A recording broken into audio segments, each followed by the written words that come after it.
দেখে করেন। তো বাজে কমেন্ট করবেন না। চলেন আজকে দেখিয়ে দিচ্ছি যাদের বেস্ট স্যাগি, যাদের বেস্ট বড়, যাদের বেস্ট টোন নাই, শেপ সুন্দর নাই, তারা কিভাবে কি ধরনের এক্সারসাইজ করবেন সেটাই দেখিয়ে দিচ্ছি। তো প্রথম যে এক্সারসাইজটা, আপনারা বাসায় এইভাবে দাঁড়াবেন, এইভাবে দাঁড়িয়ে হাতটাকে জাস্ট এই বুকের একদম সামনাসামনি রাখবেন। এভাবে রেখে যখন পিছনের দিকে যাবেন, সামনের দিকে আপনার এইভাবে থাকবে, একটু হালকা অ্যাঙ্গেল হবে। হওয়ার পরে হাতটা এইভাবে রেখে জাস্ট আপনার পেটটা পর্যন্ত নেবেন না। অনেক টাইমে আছে যেমন এইভাবে যখন করেন তখন আমাদের এটা পেটের জন্য কাজ করে। জাস্ট এটা আমরা যেহেতু বেস্টের জন্য করছি, তাহলে আমাদের কি করতে হবে, হালকা একটু অ্যাঙ্গেল হতে হবে। এইভাবে অ্যাঙ্গেল হয়ে খেয়াল করে দেখবেন 1 2 3 4 5 6 7 8 9 10।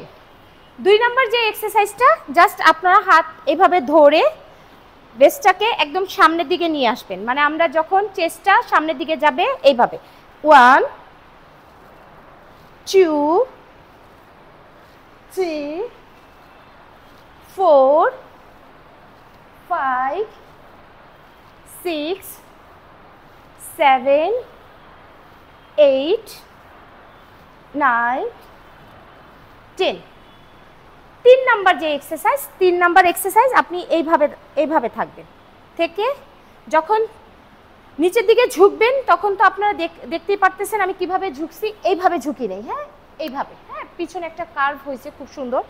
এটাকে যখন আপনি নিচের থেকে হাত উপরে উঠাবেন এইভাবে, মানে আপনার চেস্টটাকে মানে এইভাবে থাকবে, এইভাবে উঁচু করতে হবে চেস্টটা। হ্যাঁ 1 2 3 4 5 6 7 8 9 10।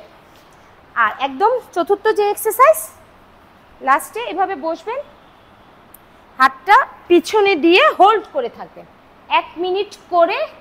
এইভাবে একদম টান করতে হবে, এইভাবে হোল্ড করে থাকবেন।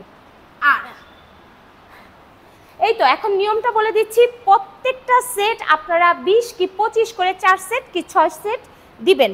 আর কেউ বাজে কমেন্ট করবেন না। ভিডিওটা ভালো লাগলে অবশ্যই লাইক কমেন্ট শেয়ার করে দিবেন। আল্লাহ হাফেজ।